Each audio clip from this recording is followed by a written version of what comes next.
Good evening, everybody.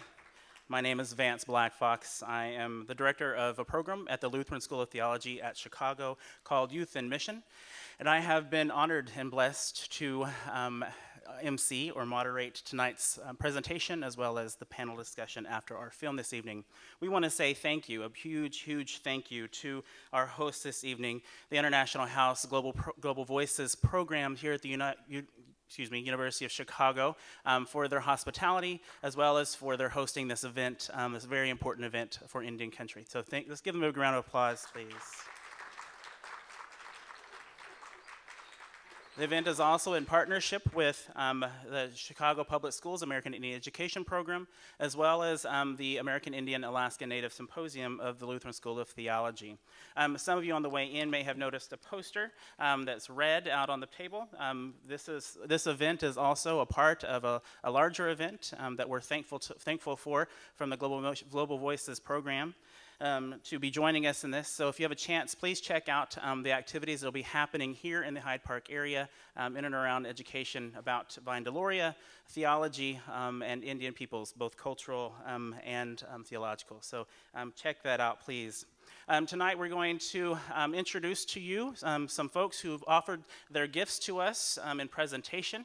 First I'll introduce that we will have the youth and community dancers from the Chicago area, the American Indian Center that will be performing for us tonight, as well as the voices around the drum, which the drum is called the Red Line Drum. And I want to now turn the mic over to Ansel Dion.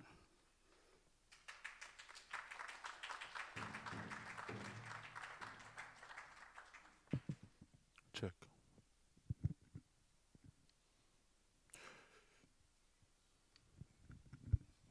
Good evening, everyone. Oh. Good evening. Sorry. I'd like to introduce myself once again. My name is Ansel Dion. I am a member of the Oglala Lakota or Oglala Sioux tribe from Pioneer, South Dakota, and I'm also Navajo or Dene from Farmington, New Mexico. Speaking on behalf of myself, I was born and raised here in Chicago, spent 35 wonderful years, and then again, 35 not so wonderful years. I am a product of the Catholic school system and the public school system. So that's the reason why I said not so, don't have those years, because while I was going to school, I was the only Native American at the school. And let me tell you, I've gone through a lot of things as a kid, but luckily, as an adult, those things don't hurt me no more because I went through it at a young age. Being stereotyped at a very young age was a very, very not so good thing. Almost dropped out of class, almost dropped out of school. I almost became a statistic, but luckily, with the help from one of my teachers and also my dad whooping me, I've passed. But what we're here today to do is to give you guys a nice little insight to Native American or American Indian culture, modern day culture. And what our modern day culture is what we call powwows. Does anybody know what a powwow is? Okay, we got some few hands up here. What a powwow is a gathering. It's a celebration where us natives, we come together and we celebrate who we are. We celebrate that we're still alive, because we're not supposed to be here no more, But this is what the gatherings are nowadays, is to celebrate who we are through dancing, through singing, through selling, through arts and crafts, and even through socializing.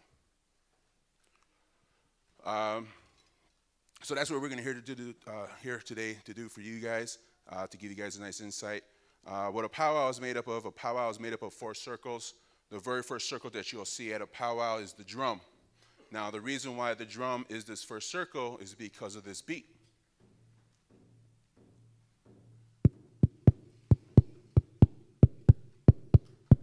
Which sort of sounds like what? A heartbeat. So the drum, it represents the heartbeat of Mother Earth. It also represents the heartbeat of her children, which is all of us in this room and also outside this room.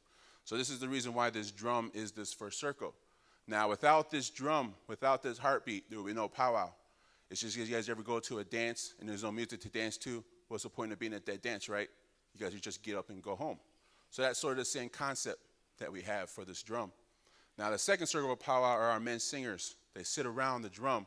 What the men's role is, they're our protectors. They protect this drum from anything that's bad. You know that saying that it takes one rotten apple to spoil the bunch? This is true in our case.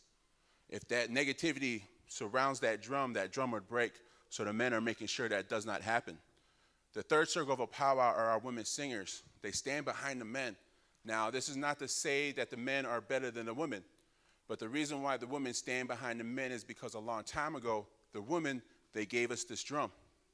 By giving us this drum, they relinquished or they gave up the right to sit at the drum. Now, the reason why they did this is because we all know where we came from, right? Where did we come from? The woman, okay? So for a man to sit at this drum, it's a way for the man to be equal with the woman by creating this heartbeat sound. Now, another reason why the women stand behind the men is to make sure that they create that heartbeat the way it's supposed to sound. If any of the men should mess up that heartbeat, the women, they have that right to let the men know that they messed up. Now, usually what they'll do to let us know we messed up is a couple of things. One thing they might do is they might slap us in the back of the head. They might pull us by our ear. They might tap us on the shoulder, tell us to come here. We go off to the side, and then they yell at us. So for a man to sit at this drum, I always say it's a lose-lose situation. It's because we don't know how to create a heartbeat. The women do. So that's the reason why the women stand behind the men. Now, the fourth circle of a powwow are our dancers. The people that wear the outfits that you're going to see up here. Now, we do not call any of these outfits up here costumes. Okay, definition of a costume is when you put it on, you're pretending to be something that you're not. When we put these outfits on, we're not pretending to be Indian. Okay, we already are Indian. So please do not call them costumes. You can either call them outfits, dance regalia, or regalia itself. Now, besides our dancers, what also makes up that fourth circle is the crowd, the spectators, the audience. You guys also are a part of the powwow. So if you ever get a chance to go to a powwow and you feel you're not a part of the powwow, you're a part of these circles. So with that, we're going to do a lot of exhibition dance styles that you go see. The first dance that we're going to do is called the grand entry. Now, at a powwow, the grand entry is where all of our dancers come in a parade type setting, and you'll see that they're all broken up into different categories. And then we'll go into those categories after this dance. So this is what we call the grand entry.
You guys enjoyed that dance?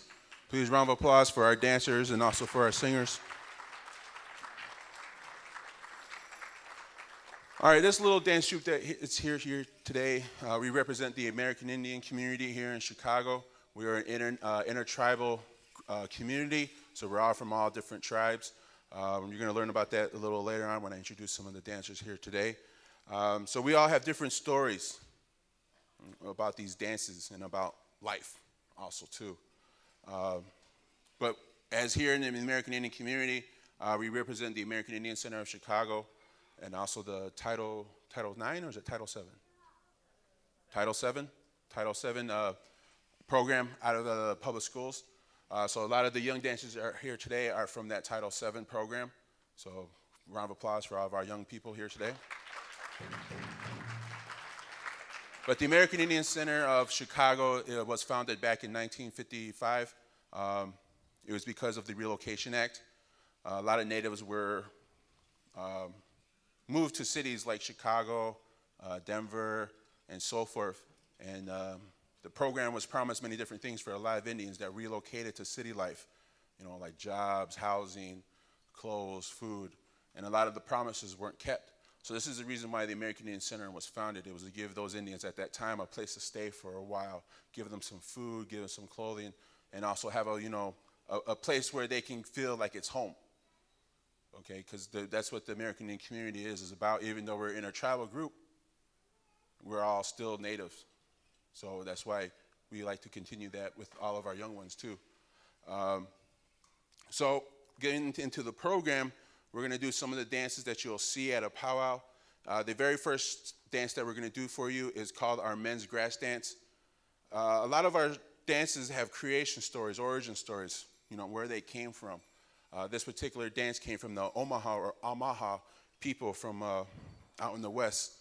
A long time ago, whenever a tribe would move from a location to location, what they would do is they actually send a group of men out. And what the role of the men were to do was to go to that next campsite and to stomp down all the grass that was at that next campsite.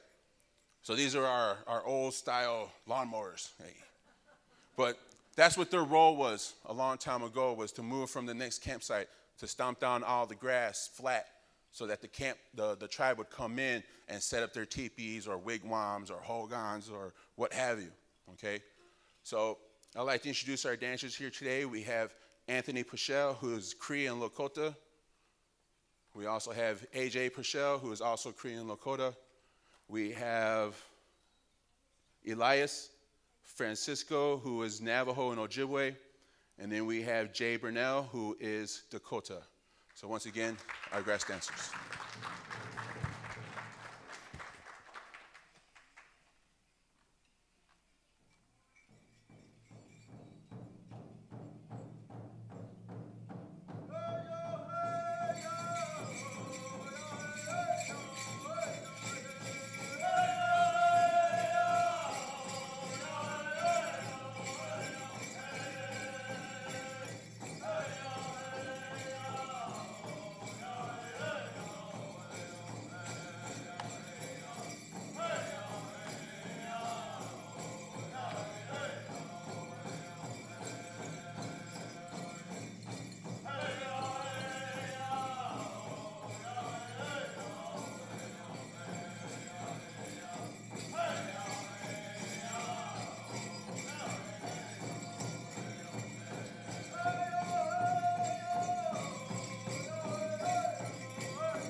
So you guys enjoy that?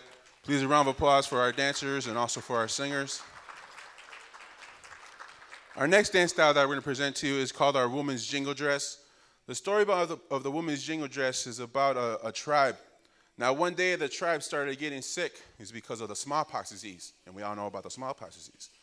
So one day, people of the tribe started getting sick. Some of them got sicker, and some of them just died from this disease. One day, a young woman, she caught the disease herself, so she became sick. On that very day, when she caught the disease, when she went to bed, she had a dream. Now, in this dream, she saw herself and 3 young ladies with her. In this dream, she saw them dancing. While they were dancing in this dream, she saw her people in the background sort of rising off the ground, sort of rising off the sickness. So the very next morning when she woke up, she went to the medicine man of the village, or a grandmother of the village, and she asked the person about the dream. So the person said, well, what the dream told you to do? Go out, find those 3 young ladies, make those outfits that you saw in your dream. Now, what I want you to do is while you're dancing, I want you to pray. Now, I don't want you to pray for yourself. Praying for yourself means you're being selfish. What I want you to do is I want you to pray for your people, so you're sort of spreading the wealth. Now, while you're praying, I want you to have tobacco in your hand, in your left hand. Now, we all know what tobacco is, what people use for cigarettes, and people abuse cigarettes. But in our culture, we don't abuse tobacco. The only time we smoke tobacco is when we pray. Because the belief is that our prayers are inside the smoke. And those prayers are going up to the Creator so that He can answer our prayers. So that's what tobacco is in our religion, what it represents.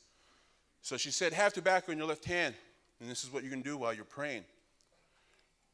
In the song, you're going to hear these loud beats, or what are called honor beats. And what I want you to do is I want you to raise your fan, or put your hand in the air. And what you're going to be doing is you're going to be pushing your prayers to the Creator so that He can answer your prayers. So after she got all this information, she went off. She went to go find those 3 young ladies and also make the outfits that she saw in her dream. 4 days later, she found the women, and they also made the outfits that she saw in her dream. On that 4th day, they had that dance, that ceremony that was in that dream. 2 days later, after that dance, after that ceremony, that dream came true. The smallpox disease moved on. All this because of a young lady in a dream. Now, what you see on all of our young ladies' outfits here, you see all these cones. All these cones right here. What those cones are made out of, they're made out of chewing tobacco lids. Now, they did not chew the tobacco in order to get the lids, okay? They didn't do that, right? We order them, they come flat, or they already come rolled. But which each cone represents a prayer for each day of the year. So on some of these outfits, you have 365 cones on these outfits. So I'd like to introduce our dancers here today. We have Maritza, who is the Citywide American Indian Youth Ambassador. I'm still getting used to that. And then we have here in the middle, we have Najoni Ward, who is Navajo and Choctaw, and she's the current AIC Junior Miss Indian Princess for our little community here in Chicago. So a round of applause for Najoni. Don't hide back there, come on. And then we have our little one, I forget her name, Olivia Francisco, who is also Navajo and Ojibwe. A round of applause for Olivia. And Natalie, right? What was your last name again? Natalie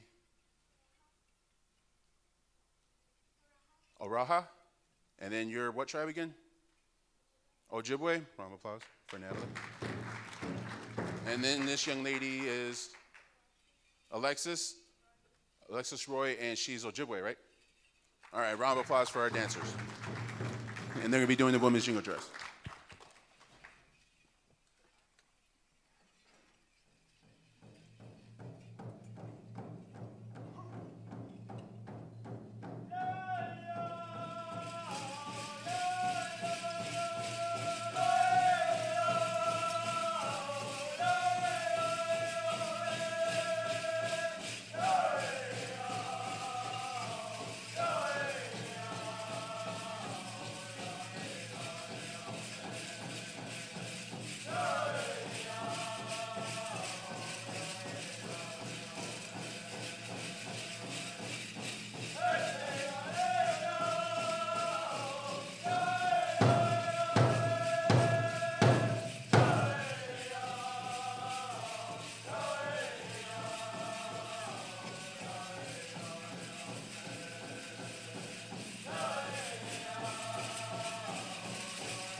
Did you guys enjoy that dance? Please round of applause for our young women and also for our singers. All right, our next dance style we're going to combine. This is going to be our oldest form of dancing here in America. We have our men's traditional and also our women's traditional. Story behind the men's traditional, a long time ago, whenever we had these gatherings or these celebrations, these men traditional dancers were the only ones that are allowed to dance. The reason why is because our men traditional dancers, they represent our hunters, they represent our warriors. So a long, long time ago, whenever we had these dances, these ceremonies, these warriors would actually tell their story of what they did in battle or what they did on a hunting trip. They would tell their story through a dance. So these are this is the first form of dancing here in America. Now our women traditional dancers, a long time ago, they would actually surround the men. The women traditional dancers a long time ago wouldn't be able to dance with the men. It's because the men were the only ones that were showcasing what they were doing. So the women traditional dancers would actually stand on the outside of the rim, and they would dance along. But what we call these women our Indian women pioneers, because without these women slowly moving inside the circle and dancing with the men, the women nowadays wouldn't be able to dance at these powwows. So these are our Indian women pioneers. So I'd like to introduce our dancers. We have Janie Pichelle, who is Cree and Lakota. And then over yonder, we have Cindy Fox-Star, Odawa, and Omaha, right? See, I'm getting there. And then we have Iris Francisco, who is Navajo and also Ojibwe. So once again, our dancers.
Did you guys enjoy that dance?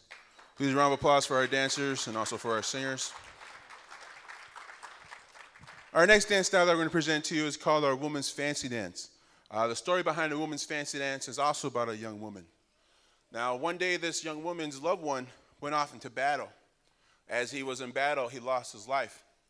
So when the word came back from that battle about her loved one losing his life, so when she heard this, what she did was she grabbed a shawl or she grabbed a blanket and she wrapped herself in it. And she mourned or she cried for the loss of her loved one. 4 years have passed and she was still mourning the loss of her loved one. So on that 4th year, an elder woman came to the young woman and told her not to mourn for her loved one no more. rather than mourn from him, what she wanted her to do was when the next powwow came or celebration, she wanted her to stand out in the middle of the arena. She was going to ask the singers to sing a song, and she wanted her to do was to express her love for her loved one through dance. So when the next celebration came, she did exactly what she was told to do. She went out in the middle of the circle. The singer started singing a song, and she started dancing. So what we call this dance our woman's butterfly dance, is because that young woman, she came out of a cocoon of sadness, and she expressed her beauty or her love for her loved one. But there's also another story to that. Another story is this dance originated from Oklahoma. Long time ago, whenever the men's fancy dancers, we had men fancy dancers a long time ago, and that's another story. But the men's fancy dancers, they showcase it real fast. So what happened was the women wanted to do this. They wanted to do that. So some of them actually became men fancy dancers. And then it evolved to where the women grabbed the shawl and they started expressing that way too. So there's a lot of different stories to a lot of these dances. And none of them are wrong, but there's just a lot of different stories behind these dances. So I'd like to introduce our dancers here today. We have Amber Roy, who is Ojibwe, and Paiute, and Shoshone. Okay. Don't beat me. Amber Roy is also the St. Kateri Center princess. So a round of applause for that. And then we have Aaliyah Smith, and she's Lakota? Nope. Oh, Navajo. Hey. And then Ayanna Smith, who is also Navajo. I remember now, all right. So once again, our dancers.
Did you guys enjoy that dance? Please, a round of applause for our young women and also for our young gentlemen. All right, the next dance that I will present to you is not really a powwow dance. It's pretty much a ceremonial dance. This dance comes from out the East Coast, the Iroquois, the Oneidas. The young women that are actually here today to perform this dance are not from those particular tribes. They liked the dance so much, they wanted to do it, and that's okay. So we have our young women here that are representing this next dance. This next dance is called our smoke dance. Now, the story behind the smoke dance is about another tribe. And what they would do is actually, a long time ago, whenever they would have these type of ceremonies or celebrations, they would actually have it in their longhouses. So while they're doing this, what they would do is they have a big old bonfire in the middle of the longhouse. And what the goal was to do was to create an air movement out of dancing to get the smoke to go through a little vent in the longhouse. So you can see how wonderful this dance style is going to be. But so that's the story behind this smoke dance. I'd like to introduce our dancers here. We have, again, Najoni Ward, who is Navajo and Choctaw. And we have Miss Soleil, who is also Navajo and Choctaw. So if you can, please, maestro in the back, you can play those tracks.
Okay, round of applause for Miss Soleil and also for Najoni.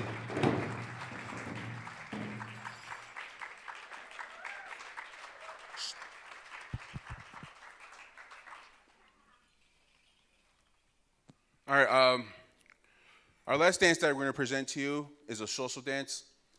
This is where you're going to see all of our dancers come out here and dance one more time in their categories. This last dance is an intertribal. And also, too, if anybody's out there wants to come up here and dance with us, this is a social dance. And that's what we're here today to do, is we're here to celebrate because this month is Native American Heritage Month. So we want you guys to celebrate with us. So if you guys want to come on up here, you guys are more, we're happy to have you come up here. One thing I do like to ask is please do not touch any of the outfits. A lot of hard work and energy and time have gone into these outfits. A lot of these outfits are handmade and also machine made. But other than that, a lot of time and love have gone into these outfits. But other than that, you guys are more than willing to come up here and dance with us. I know I see some natives out there, and I'm looking at you guys, and I know you guys are going to come up here. But other than that, this is their intertribal, and this is going to be our last dance for the night. So once again, we want to say thank you for having us come out here. It's been a wonderful time. I hope you guys got a chance to listen and also learn about who we are today through our modern-day culture. So once again, thank you very much, and I hope you guys return to your houses the way you left them.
We're going to take a moment for those of you who have cameras with you. If you'd like to come forward and take pictures of our young dancers and drummers, you're welcome to do that. And I know that we have a camera right here that will probably take a photo or two. Let's give the drummers Red Line Drum another big round of applause, as well as Ansel and for his education to us tonight.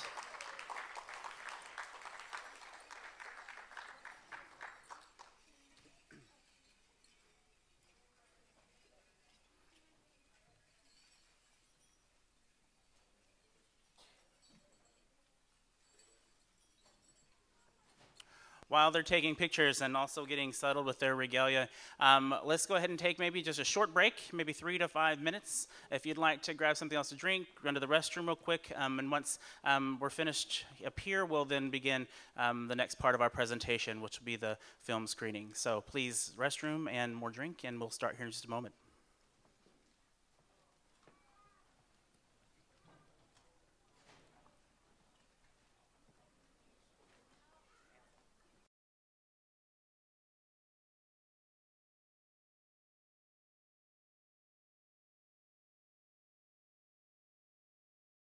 Founder and executive director of Visions, a nonprofit 501c3 independent video production company located in Metro Detroit. Visions focuses on the production of public affairs documentaries which tell the stories of communities underrepresented in the mainstream media. Audrey graduated with a BA in Film and Video Studies from the University of Michigan in Ann Arbor and has a master's degree in social work from NYU, New York University. As an independent video producer and director for over 15 years, Audrey Geyer has completed a number of successful public affairs documentaries. Many of her programs have aired nationally on PBS with corporate and foundation sponsorship support. The documentaries have also aired on cable television stations across the U.S., in Canada, and other markets. Let's give her a round of applause.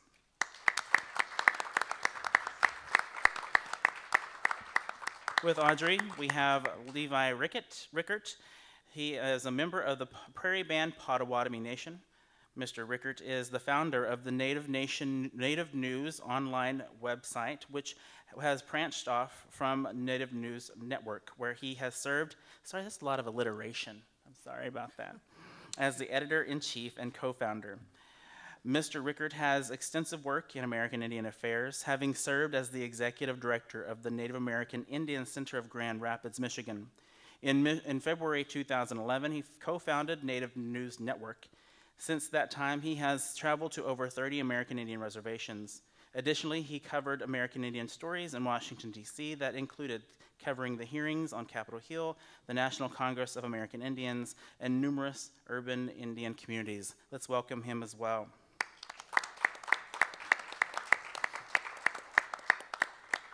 We also have with us Ernest Whiteman III, who is a Northern Arapaho filmmaker and is currently in production on a full-length, full-text feature film, more alliteration, adaptation of Hamlet, which sounds exciting.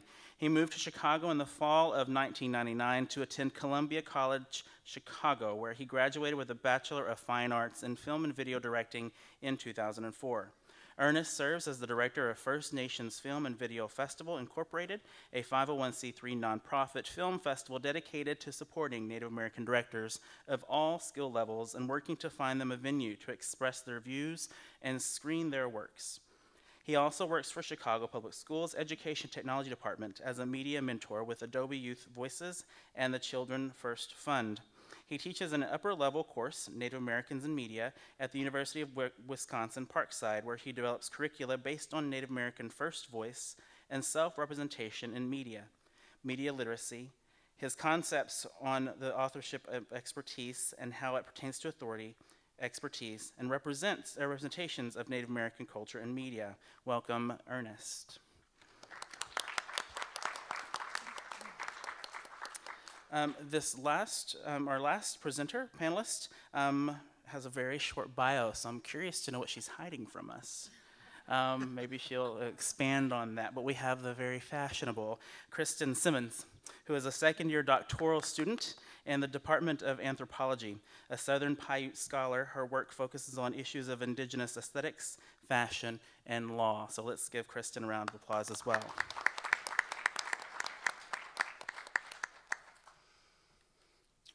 So we'll start with just an initial question for our panelists.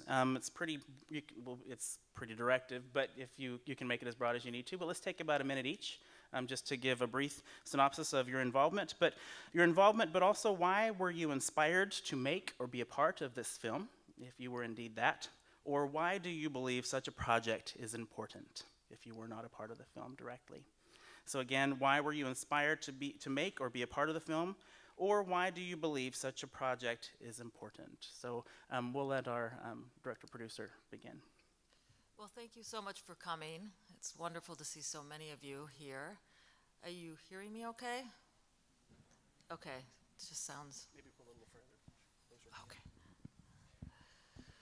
Well, I think he did a very good introduction, but just to tell you how I originally got involved in the topic of Native Americans. I am not Native American myself, but back in high school, a long time ago now, I took a class called The American Dream, and it was an English elective class at a Catholic all-girls school.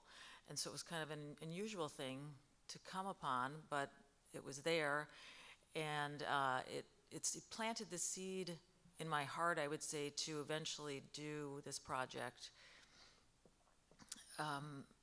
It was the first time that I had been exposed to what really happened to Native Americans in our history.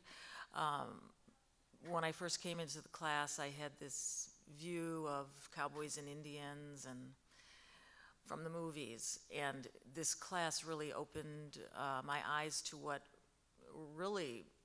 we did to Native Americans and all the traumas and things they had been through. And the title of the class, American Dream, was really a very ironic, title. It was, what we consider the right for each of us to have an American dream certainly was not the case for Native Americans. So I would say that way back 30 years ago, this seed was planted, and then when I came about to start my own nonprofit, and I was thinking about my first project to filter through that, I decided to do something on Native Americans. And over about a 5-year period, while I was fundraising and doing other contract projects, it kind of evolved into a piece on contemporary Native Americans. I originally was thinking of doing something on the boarding school, but filmmakers often go through journeys in their own process of coming to produce a documentary. So that's kind of how it came to be, that I'm sitting here tonight and I've produced this 1-hour piece. And I will also say, Chi McWitch, thank you very much for coming tonight. Audrey called me one day, and I was doing the Native News, and she said, I come highly recommended, and she'd like to feature me in this film. I think it was the Michigan Roundtable. It's a group that's based in Detroit area that studies racial equality and what have you. And I had done some work previously with that organization, and we met, and she said, I'm going to send you a snippet of a documentary that I worked on. And I think it was about the racial divide in Detroit or something. And I watched it, and I thought, man, if she does with the American Indian story what she did with this story, I'd really like to be part of that. And that's kind of how I initially said yes. And I will say this, that as I was watching it tonight even, I've seen it several times, but it really strikes me that she fit a whole lot in 58 minutes. And it's almost mind-boggling.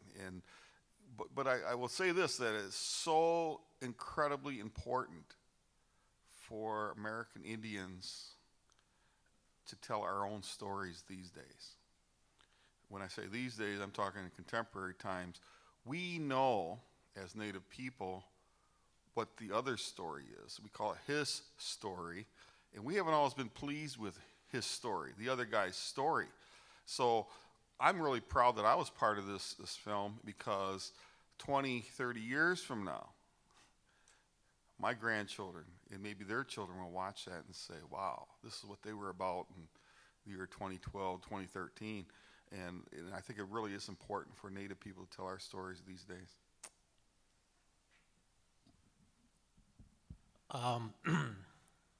How's that for original, clear answer?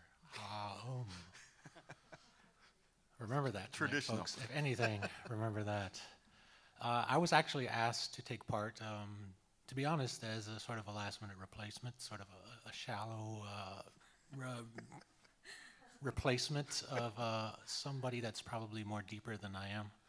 I think the connection I have to the film is that I am a filmmaker myself, and I run a Native American Film Festival. So I have a lot of ideas about how Natives can represent themselves, how they should represent themselves, and why they should represent themselves in modern media today, not just film, but across all media.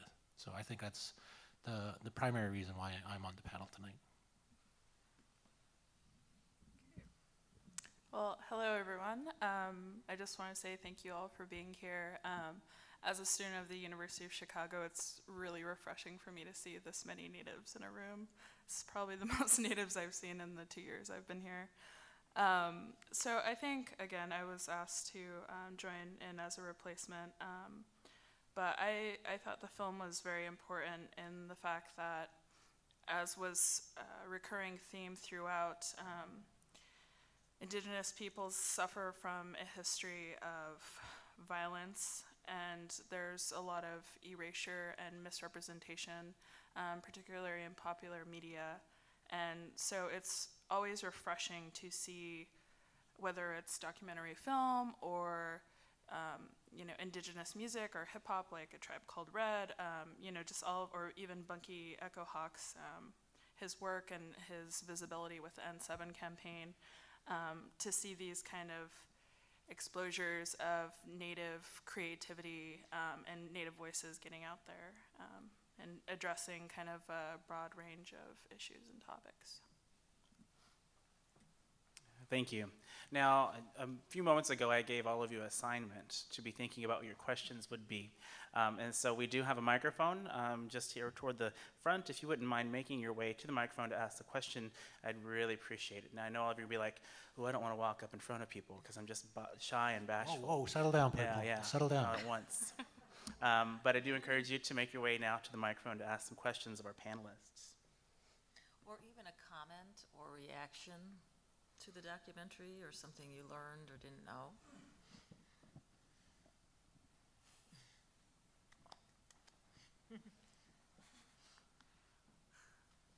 That's a really nice shirt he has on, isn't it? Youth and Mission shirt. Hi, everyone. My name's Aaron Wheeler. I am from California originally, and obviously I'm not Native, but I went to the symposium earlier today with Vance, and I've learned so much today that I didn't even know. I mean, it's insane that there's all this history that's not being told and not being taught to our children and in our schools, and I think that's a disservice to everyone involved. And I appreciate, and I really wanted to say thank you for this. Well, thank you for your comment, because I think that's one of the things that struck me so much in deciding to do the documentary and talking to the people, different people, Levi and the people in Mount Pleasant, that it's just not there. And I mean, when I was in high school, I knew nothing going into that class. And, I was a pretty observant kid and tried to read, be open to things, and I knew nothing. At 16, I had read, and unfortunately, it still seems to be a huge problem. As, Hunter in the documentary said, people just don't know about, about what has happened. How many people know that tomorrow there will be 566 tribal leaders at the White House Tribal Nations Conference in Washington, D.C. Raise your hands if you knew that's going to happen tomorrow. Okay, we have a few. Me, I know. And the point is this, that the non-native media does very little reporting on Native people in America. And that's why I take a lot of pride in what we do with Native News Online. And we have tremendous readership among Native people and non-Natives, educated and uneducated people. But many times in our comment section, we have professors that will weigh in. So I'm really proud of that. And there's a school in San Diego area that wants to use our website as a means for teaching their students. So I'm really proud of that. And so, you know, not to be necessarily self-serving, but I will say this, write this down, nativenewsonline.net. And we have, yesterday we broke 100,000 fans, likes on Facebook. So I was told, thank you, McWitch. I was told early on by some people in the social media, once you hit 20,000, you actually are considered credible. So the 100,000 is, you know, a tenth of a million people. It's very, very something I'm really proud of. But it's what we like to say is that we like to do it accurately, consistently. Maybe a couple of months ago, you may have seen the story about Veronica Brown. She was that little Cherokee girl that was 4 years old but was sent back to North Carolina. And Dr. Phil of the non-native media really, really trounced on the Indian Child Welfare Act, which we think is very important because, once again, an Indian child was removed from her home, her native family, because the laws in this country allowed it. In the Supreme Court earlier this summer, the last week of the session in June, voted 5-4. So it was close against, and said we call it ICWA, but it's the Indian Child Welfare Act did not apply in this case. But going back to the point, the story really was about removal of Indian children from homes. And sadly enough, there are Christian groups, and I'm going to put quotation marks around Christian, because I am a Christian, but I'll put quotation mark. Adoption agencies were behind this. And it was really a sinister, horrible case. If you read this Supreme Court, South Carolina Supreme Court ruling on it, there was some really unscrupulous practices being taken that took place in that whole adoption. And we reported on it. In the Cherokee Nation, one of the public relations people called me and said, we just want to really tell you, we really appreciate how Native News covered this case. So there again, not to be self-serving, but the point is, I think what Native News does is plays a very important role in getting past what this gentleman's comment was, that many times non-natives really don't know about who we are or what our issues are. So if you really want to know, you have the internet, and a third of the people read us on smartphones, nativenewsonline.net. Thank you. I also think that a lot of his comment speaks to almost completely to the overall education system of this country. A lot of history is not being taught in elementary or high schools. I've run across college students who don't know anything about Native history.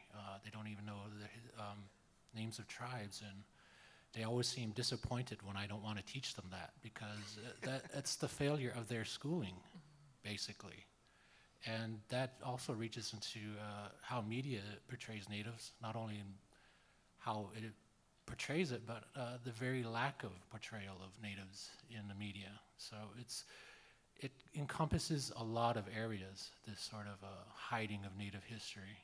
And when you grow up thinking that, you know, manifest destiny is the correct way, you're not going to want to see natives at all. You're not even going to know they exist. So when you're brought up from when you're a child, that's why telling our own stories becomes so much more important. And yeah, to add to that, I was thinking of, there's a great book called Everything You Thought You Knew About Indians Was Wrong by Paul Chet Smith at the Museum of the American Indian. And it's just kind of a gloss of key components of American Indian history and politics. And I mean, one thing that I always kind of refer to is the term Indian 101, which is a term from LaDonna Harris, who was a leader of the Comanche Nation. And it's a term that she used in the 60s because her husband was a member of Congress, and so she was, running in these high political Washington, D.C. circles, and she was like, it's, astonishing. The leaders of this country know so little about American Indian issues and histories, so she would do this thing called Indian 101, kind of going around informally, like, teaching people, so it's something I like to use. Well, I want to flip that all over. I think I knew most of the factual information in the movie, so that's a different story. But it was a wonderful movie, and I felt that the way it was put together taught me to see the things I knew in an entirely new way. So it was just incredibly helpful. It was sort of as if I knew nothing and was learning it all over again, although I didn't know nothing, but I was learning it all over again. So, since I like it so much, how can I buy one to give it away for Christmas? Right after this panel, I'll be selling DVDs. Thank you. Took away my announcement. Very nice comment. Yes, that's right. Hi, my name's Kenneth Newman. I'm a native of Hyde Park. Over the last 25, 30 years, I've had contact with Native Americans in various situations. I lived in Miami for 15 years and met people from both the Seminole and Miccosukee tribes. The Seminoles, it was mostly positive. The Miccosukee situation is a different story. I don't know if you guys are aware of what's going on right now between them and the federal government. There's a lot of issues in South Florida with them. Not all of it's good on either side. And then I happen to work in soccer, and I don't know if you're aware that there was an Indigenous Cup. There's a soccer tournament played out in the west, Arizona, New Mexico, between Native Americans of different tribes. And I've had contact with those people, and I actually tried to interest the Miccosukee about it about maybe 5 or 6 years ago. They were like, they didn't even want to find out about it. I told them about it. I have a 40-year soccer background. I said, this is an opportunity for you to meet other Native Americans. And basically in phone calls, it was like they slammed a door in my face. It was very sad. Why do you think that was the case?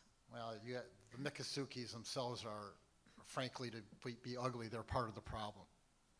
There's just a lot of issues with them and outsiders. The Seminole people are much more, the few that I met were much more warm, and this goes back, they just have issues, I think, with white people in general. But when I tried to tell them I'm not involved in this, I just know about it, I know coaches who are Native Americans from out west, people I've met, they just had no interest in having their kids meet kids from other Native American tribes, which I thought was kind of sad. But so anyway, my involvement with soccer has brought me into contact with people from literally all over the world. And from a health perspective, I know there's a lot of issues on reservations and stuff. It would be a positive thing for Native American youth to be playing soccer. Thank you. You know, what your comment makes me think about is, I think there's a tremendous amount of distrust issues with Native Americans and to non-natives. And I think, some of the people in the documentary were trying to kind of grapple with that. How do you both acknowledge that this happened you know, and how painful and life-altering it is still today. And at the same time, I think it was Luana who often talked about healing and forgiving, and so there's this tough balance between, you know, being able to acknowledge it and you know, embrace it, but you know, how do you get beyond the distrust that is truly founded with the history? Because I've taught physical education before, and looking at school kids and looking at health issues, things like diabetes, you know, poor nutrition, whatever. Obviously, there's a fair amount of that in Native American communities. And I mean, my whole way of approaching this when I was talking to the Miccosukis was, here's an opportunity to help get your kids healthy. And I wasn't even involved. I just said, here's the information, you know, help your kids. Well, let me make a comment. Title VII, and Monica down front here, is the T7 program at Chicago Public Schools, an Indian program. Actually, this past February, I think it was, brought in somebody from the Tennis Association. Okay, from And USDA. they're trying to introduce tennis. So talk to Monica, and you may even want to call the Nota Begay Foundation. And I think it's based in New Mexico. Well, you know, as I said, I'm involved in soccer, and I don't know how many Native American kids are playing now, but there's hundreds at least out west. Yeah, exactly, and you may want to talk to them about how to really spread it throughout Indian country, because your point is well made that there is a great need among Native kids to get healthy, and we're trying to do, you know, I try to write real positive stories in Native news about that, but it is a, you know, like in Michelle Obama, the First Lady's program, Let's Move, and they have something called Let's Move in Indian Country, and I'm really proud of what they've been trying to do, because the sad reality is our kids are 3 times obese than other kids. So your point's well made. So thank you. Yep. I think another thing that's kind of being lost here too is that because of such a long, devastating line of portrayal or negative portrayals in movies and TV and television, is that it has brought on almost this mistrust for natives to make decisions for themselves. Just to stand back and let them say, we'll do this when we're ready to do this. I think because everybody wants to suddenly take care of the native. And I think the media has portrayed this, and it's sort of steeped this really large mistrust that, you know, natives can't do this for themselves. And I think that's something I'm very much against. Yeah, I mean, I think the issues of distrust is, I mean, you know, there's over 565 federally recognized tribes in the U.S., I mean, with their own incredibly rich and complex histories. So, I mean, I don't know particularly about the case you're speaking of. And then really quick on the health point, as was mentioned, Michelle Obama's done this huge push for Get Moving in Indian Country, you know, running races. And then there's also been a really large push to return back to indigenous foods from a lot of the commodities that were introduced by the U.S. government, particularly with the Tohono O'odham Nation, which is in southern Arizona near Tucson. They have one of the highest rates of diabetes in Indian Country in that particular nation. And they've really ramped up their native farming, and they're really embracing that. And then again, with the issue of sports, another huge thing on a bunch of reservations for young Native youth is actually skateboarding.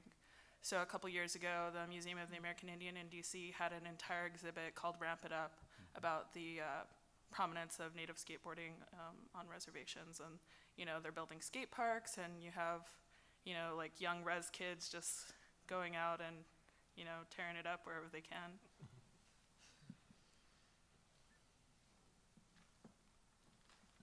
Go ahead. Well, first of all, I'd like to thank everyone for organizing this, especially the American Indian Center of Chicago, Citywide American Indian Education Council, CPS Title VII American Indian Education Program, Lutheran School of Theology, Youth and Mission, RISE, St. Kateri Center of Chicago, and of course, the International House. Thank you so much for creating these rich programs that help us to build community, learn, and strengthen one another. Thank you. The question I have is that, you know, in honor of Native American Month, well, which should be every day and every month, I'd like to kind of hear about, you know, the issue of building sustainable economies and strategies to help invest in the future, specifically looking at education, youth, and native languages, as we're all, assembled here. I'd be very much interested to hear about, using social entrepreneurship models, investing in indigenous knowledge systems, and those type of efforts. I ask this question because I'm originally from Ghana. I was raised here in Chicago versus Chicago. Anyway, so I'm just interested in finding out about some successful models that you've been able to encounter where there are partnerships that are able to be developed to strengthen indigenous models to address environment, education, and language. Thank you. You guys maybe have more to say about that than I do. You know, it's amazing what a little money will do. That's true. And I'm going to go back to the 1988 Indian Gaming Regulatory Act that allowed for gaming to take place on American Indian reservations, and part of the language is for economic development. Some of the most successful tribes in America today are those that have had successful casinos. And when I ran the Indian Center in Grand Rapids, I would have people stop. And Grand Rapids, Michigan is a highly, highly conservative town that the Dutch reformed, and nothing against Dutch reform, but they were really anti-gaming and actually fought the casino that's closest to our town 10 years. Each side spent over $1 million, went all the way to the Supreme Court. Finally, the casino opened, and millions of dollars have flowed in. And it's amazing what a few dollars will do. And going back to when I was a director of the Indian Center, people would ask, well, what about this gaming? Isn't there better alternatives? And truthfully, in my lifetime, I'm not sure I've seen a better model. Now, I may disagree with it I don't gamble. And I'll be very honest, because of my Christian upbringing, I don't gamble. But the Indian in me says it's a pretty successful model. Now, not every Indian casino is highly successful. And I borrow from J.W. Marriott, who started Marriott Corp. Location, location, location. There are certain locations on, I think certain parts of North Dakota, Indian gaming, it's kind of been a failure in certain parts because it doesn't have the population base. Those that are, the one in Milwaukee, the Forest County Potawatomi, I believe, highly, highly successful. They have the population base. The ones out in Connecticut, highly successful because of the population base. The Cherokee Nation in eastern Oklahoma, highly successful because they have high population from Oklahoma City. They've actually taken that money, and they have federal grants now, or federal contracts that provide services to the U.S. government. And they just released a report, and it's getting late. I'm still on Michigan time, but it's going on 10 o'clock there. I forget, I think it was $3 billion, if my memory serves me right. I just did the story about a month ago. $3 billion contributed to the northeastern part of Oklahoma, contributed to their economy there. Now, I said Audrey packed a whole lot in 58 minutes. Sir, we could be here all night and all week talking about economic developments for Indians. So, and I don't want to ramble, but I will say this, the Indian tribes that have been most successful have been those that originated with gaming. Even the Seminole tribe. How many of you know that the Seminole tribe, the Seminole Nation of South Florida, owns the Hard Rock Cafes worldwide? They own them. That's a pretty successful business model. They own Elvis's guitar. It comes right down to it. They are the franchisor of Hard Rocks. Now, some franchisees come in, but they own it. So it really originated because of the gaming. We did not have a whole lot before gaming. The tribe that's featured in the film, the Saginaw Chippewa tribe, I'm only 90 miles from there. I remember, and you saw in the film the picture of the tree. My great aunt lived there. Her husband, Jim Strong, was the tribal chief, 2 terms. And I remember going there as a little boy. And I hated going there. I'd tell my grandpa, Levi White Pigeon, I'd say, Grandpa, I hate this. I was an urban Indian, okay? Because they had outdoor plumbing. When I was a little boy. Outdoor plumbing, and I hated going there. And they had unpasteurized milk. I remember drinking the milk, and I was thinking, one time I was talking to somebody, I said, boy, Aunt Lena was poor. They had this, this outdoor plumbing. I said, but you know what? She did have a cow. But he said to drink that milk that was warm and unpasteurized. I hated it. I was an Indian from this urban setting. But I have to tell you this, in my lifetime, the transformation that took place on that reservation because of Indian gaming, they have a casino there called the Soaring Eagle. And before the 3 casinos that opened in Detroit, they were, depending on who you talked to, what list you looked at, like the 3rd richest tribe in America. And it shifted because of the casinos now. And people don't have to drive up to Mount Pleasant now, and there's been more Indian casinos open in other parts of Michigan. But prior to that, that tribe got very, very prosperous because of the casino gaming.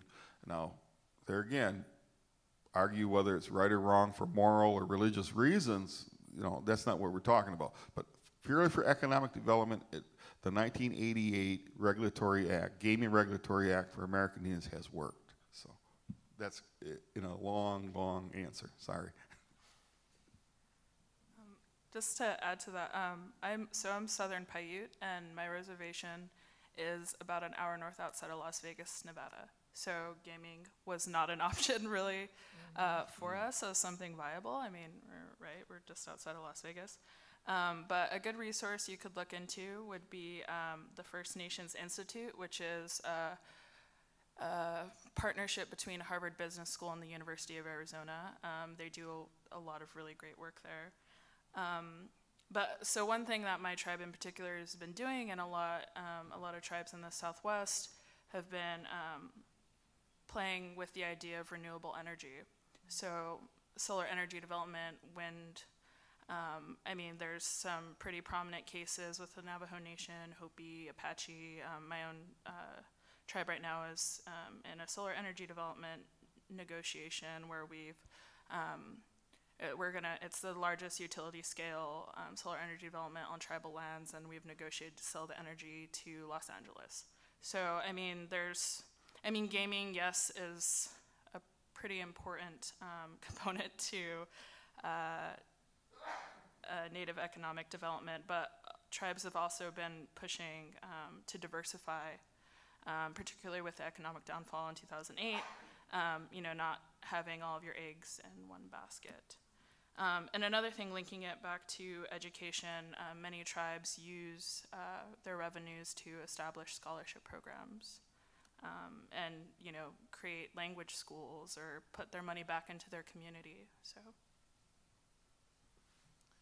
I guess if I have anything to add is just people tend to see casinos as something very other that's a negative influence on Native cultures, when in fact that I was having this discussion just the other day with my friend Alan Turner, and we're talking about the casinos, because somebody asked us about almost your same question, and how gambling could have been a negative influence when we realized that gambling is very much a part of Native culture for centuries.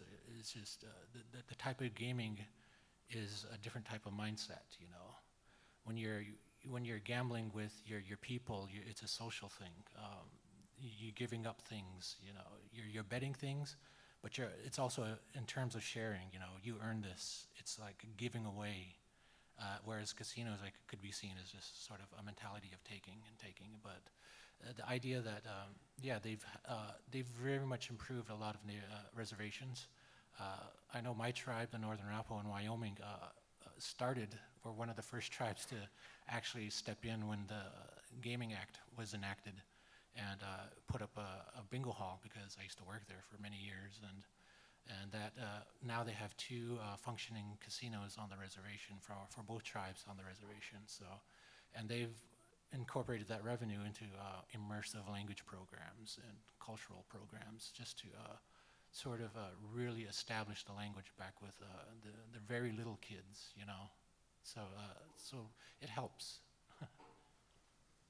I'm not on the panel, but I'll just add to that as well. The film that we screened today at Native Nations is also a good resource to look at how people, the American Indian Movement and the National Indian Lutheran Board kind of mobilized seed monies and mobilized groups outside of Indian country to help organizations grow. And so that's all I'll say, and be happy to share the title and information about how to obtain that video if you want some information about before gaming, how that might have happened.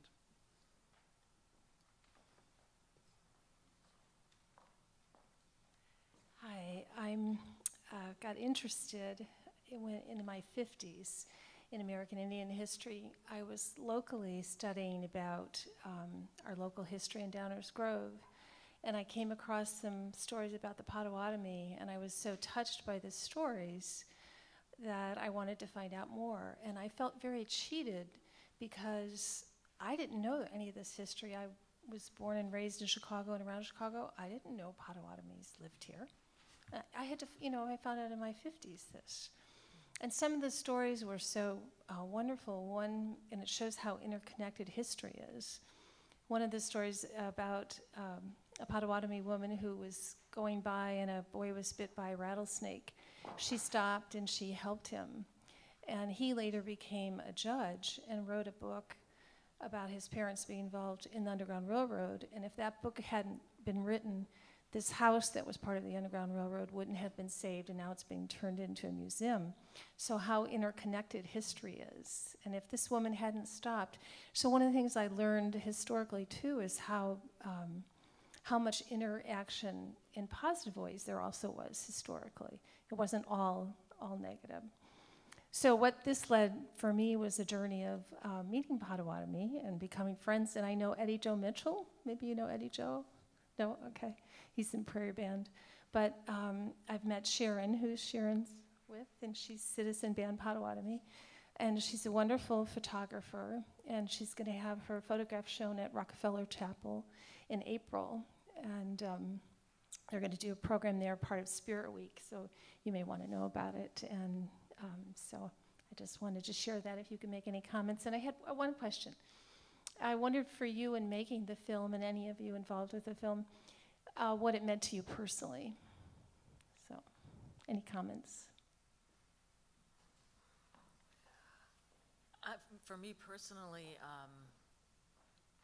I just learned so much more than I could have imagined, I guess, even though I had done some research beforehand and talked to many people to prepare, as well as to choose people to interview and profile. I'm just astounded how little I, like you, how little I really knew, and how much I did learn, but realize also how much more there is to learn. And I would certainly love to do a couple more documentaries on Native American issues, because there's so much there to offer natives and non-natives, and so much the knowledge and the wisdom, you know, to bring that out and to help all of us build bridges, you know, of connection and communication. Well, and thank you for your comments about Potawatomi. When I was a little boy, it'd go around this, as we got introduced the first day of school, and the teacher invariably would say, teachers would say, "Oh, we have an Indian boy in the class. You know, what tribe?" And I would say Potawatomi, and the kids would say, "Potaw what?" And you're supposed to laugh at that. "Potaw what?" But as I've gotten older, I jokingly tell people we're not one of those sexy tribes, okay? But I do know the rich history, and you know, not the sexy tribes that Hollywood has depicted, you know, the Lakota and all that, but which is nothing against Lakota people. But the Potawatomis, you know, they were fighting with the British in the Revolutionary War, and they were one day from taking out George Washington, but a snowstorm came. And I was thinking about that. It's like, wow, history could have been changed had it not been for a snowstorm. And if you read the history of not just the Potawatomi, but all the different tribes in your locales, wherever you may be, and I really do think, and Monica is on, you know, working with the Chicago public school system, and Jolene, and they do fine work. And let's give our round of applause for the Title VII people. But and so that they can, if they can influence the curricula that is taught to all Chicago public school students, I think it's essential that every tribe that was historically present should be, those tribes, I think every child in Chicago should learn about it. As in Michigan, every child in Michigan should learn about the three fires, the Potawatomi, the Odawa, and the Ojibwa people. I think it's just so important because they, many times the classmates, those Indian kids really are of those tribes. And it reminds me, a long time ago, and I'm talking back in the 90s, I went in with Hunter. Hunter, who's in the film, he used to work for me back in the old days. And he's a fine young man. But Hunter and I went to this school, and the teacher met us at the door, and she said, "You know, our kids are ready for you, because I've been teaching about Indians for the last 3 weeks, Native Americans." And I said, "Well, what did you teach them about Potawatomi, Ojibwa, and Chippewa?" She said, "Well, nothing. We've been teaching them about the Navajo, the Lakota." And so then I said that, and it made me think about that, is I said, you know, chances are those classmates will be Potawatomi. And so it really is important. But I have to tell you, this same class of kids that were ready for us, they had put, I think, as I recall, 2 or 3 fifth grade classes together, and Hunter and I were fielding questions, and the little kid said, "Did you come riding on a horse today?" No. I said, you know, we live in the city. I said, usually the only time I see anybody riding a horse is usually the deputies, county deputies in parades, okay? Do you see horses? And they go, "No." Then a little kid a little while further in said, "Do we live in teepees?" These are the kids we're ready for. So the point really is, teachers really do need to bring it back to the location, whether they're, you know, Potawatomi, Ojibwa, whatever. So, but thank you for your comments. I have one last one. I'm an early childhood person, and I found Thanksgiving to be the most unrespectable kind of holiday to celebrate. And I've done lots of work at the Mitchell Indian Museum in Evanston because they did nothing with young children. So we've rethought Thanksgiving, and we celebrate corn, the gift of the Indians. And I've done workshops across the country, and the best thing that ever happened to me was a man got up after my talk, and he walked out. And I thought, And people came to ask me questions and to comment, and he walked back in and he shook my hand and he said, "Thank you, it's the first time someone's ever been able to stand up for me." And let me tell you, I taught for a long time, but that was the best thing that was ever said. So I thank you for tonight and for all the good things that you've done. Keep it up. Thank you. Maybe just some final thoughts from the panelists in regard to the sharing here, if you'd like. And then I know that we want to respect people's time. We said we go to 9. It's just a little after 9. And I'm sure the panelists are totally, bright-eyed, like Mr. Rickert, who's waiting to stick around and maybe answer some questions one-on-one. So any final thoughts from the panelists? I'm just thrilled everybody came, sorry, and thank you for your questions and your openness to learning. Yeah, I mean, I think especially the last 2 comments, kind of what they point to is really a critique of kind of the curriculum in the U.S. school system. And I mean, going back to your point of the sexy or iconic tribes, which are often discussed, would be Navajo, Lakota, Cherokee most often, that have real salience in pop culture or in the national discourse. And I mean, one of my professors, I minored in American Indian Studies, and on the first day of class, it was about a mix of Native and non-Native students, and our first assignment was, okay, like, whose land are you on? Whose land is this institution that we're in? Like, know your history of the place that you're in. So I just think that's something important to keep in mind, especially being here in the city of Chicago.